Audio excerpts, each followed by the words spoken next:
Hello, everybody. Surprise! I'm in the hospital, and I have the hiccups. To get your immediate concerns out of the way, I did not come into the hospital on an emergency basis.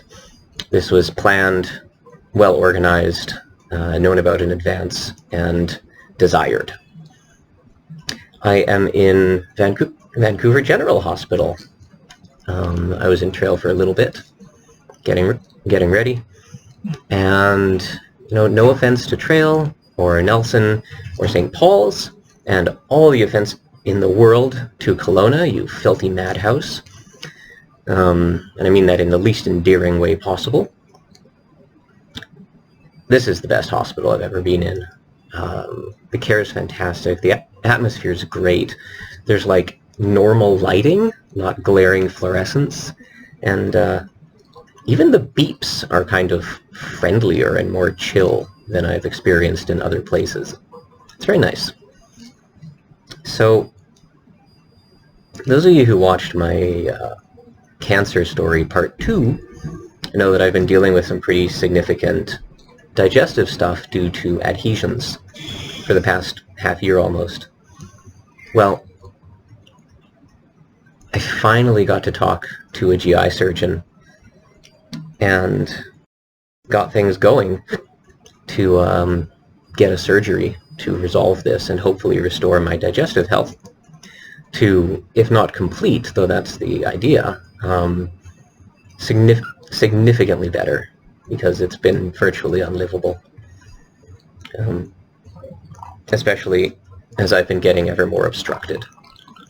So today is Monday the 11th, and on Wednesday the 13th, I am scheduled for an open abdominal surgery where they will take out the chunk of my intestine that is all gummed up with scar tissue and a bit of cancer, and see if there's anything else that they can do in there with other scar tissue or, God forbid, other cancer. And then sew me back up and hopefully restore my digestive function, which will in turn restore my ability to live a relatively normal life and eat the best food possible in the cancer realm. So yeah, I'm stoked about this happening. I'm worried, of course. It's a very major surgery, and there's always risks and complications, but my life is, as jolly as I seem, kind of intolerable with the level of illness I'm dealing with and have been dealing with.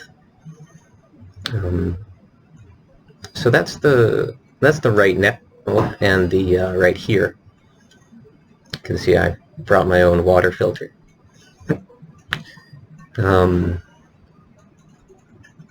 So, background. When I was 9 years old, I developed what would be diagnosed as Crohn's disease, and have lived with it for the vast majority of my life, or something akin. Different expressions. When I was a teenager, I would get periodic flare-ups that would land me in the hospital for a day, and I'd have a course of medication and be really sick, and then kind of get better and be fine for a while, a few months. This all changed when I got into Chinese medicine as a patient with Mike Smith, and had a massive healing crisis. Got the second most sick I've ever been, but was really well held and well guided through it. Came out of there on a completely different world of health. I was the healthiest I've ever been in my life, and it was acupuncture, it was herbs, it was diet, But more than anything, it was a new way of relating with myself and what it is to be alive and be human that Chinese medicine, as conveyed through Mike, gave to me. Just this set of teachings and practices that transformed my 20-year-old reality. That was when I decided to pursue Chinese medicine as a career, exactly half my life ago. 20 years ago, next month, actually. So, unfortunately, this period of great health didn't last. My dad had a midlife crisis, and the family fell apart, and it was extremely traumatic. And my newly won well-being was, well, I lost that. And my Crohn's disease came back. Not the same. It came back as a constant low-level inflammation in my guts with attendant poor assimilation and loose stools.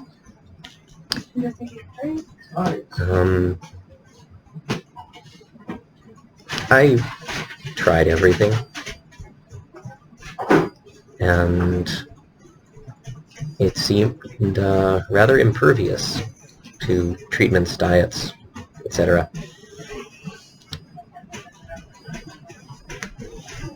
Until in my early 30s, I finally resolved that experience from my young adulthood with the help of plant medicines. But the damage was done. I need to take my arm off of this table because I'm shaking the camera. Yeah, the damage was done. It was later found that my large intestine was just a mass of scar tissue and was basically incapable of doing its job, and was making the rest of my digestion constantly a bit sick as well. But I was a lot better, and carried on like that until April 23rd of 2019, when the tumor blocked my colon. I was rushed to the hospital, had my first surgery, and the diagnosis of cancer shortly thereafter. So that's a short version of what took us up to the story of my cancer. So 80% of people who undergo intestinal surgery will later in life have problems due to adhesions, due to scar tissue from those procedures. And I am very much in that group.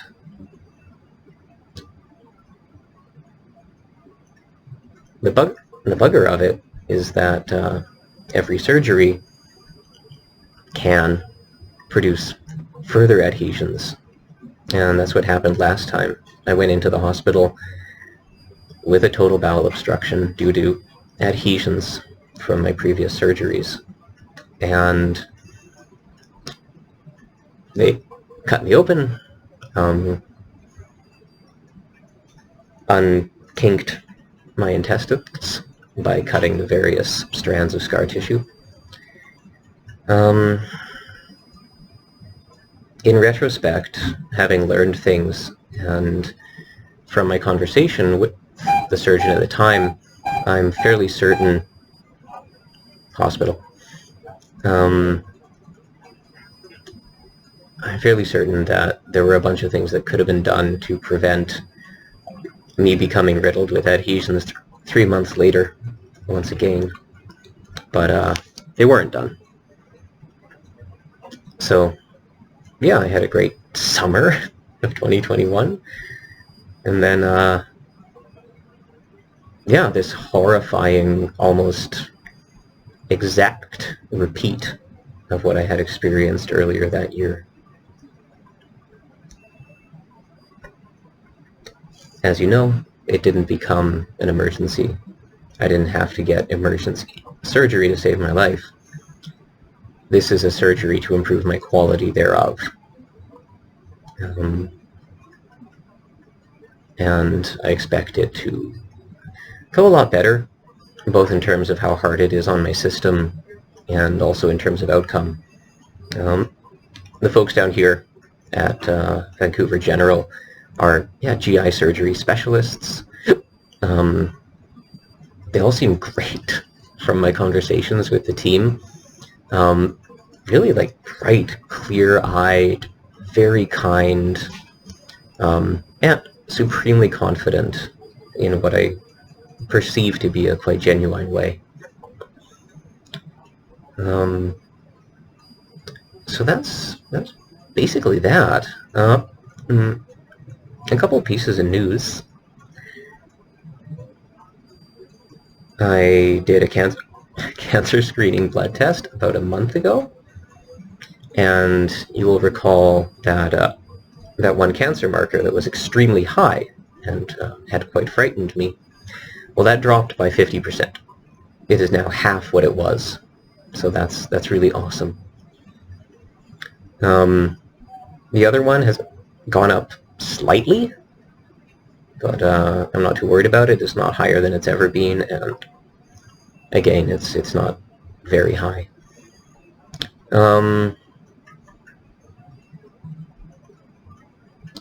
And that's about it. So if you're the praying sort, Wednesday, April the 13th, is when I will be going under the knife, as they say. And yeah, the vision that I'm holding is that it goes really smoothly. My recovery, which is about 6 weeks for an open abdominal surgery, till I'm relatively independent, that my recovery goes on without a hitch, and that I can return to eating as I want to, rather than as I sort of have to stay alive. Basically a lot of meat and sugar lately, which is not the best cancer diet, but nutrients and calories with very compromised absorption. So that's the vision. And yeah, so if you want to join me in hoping that all goes well, that'd be great. And if it gets postponed because I'm important but not urgent, and if there's emergencies that come in, I'll get bumped. I'll put up a little just text update about that.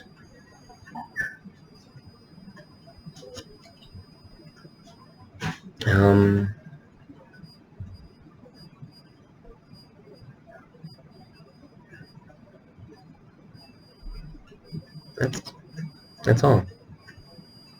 As always, thank you for all your support, both personal and financial. It's made a huge difference, and I would not be in the shape I am, in the good sense, without you all. So there'll either be a dates changed update, or I'm on the other side of this update, or I'll be dead. So until then.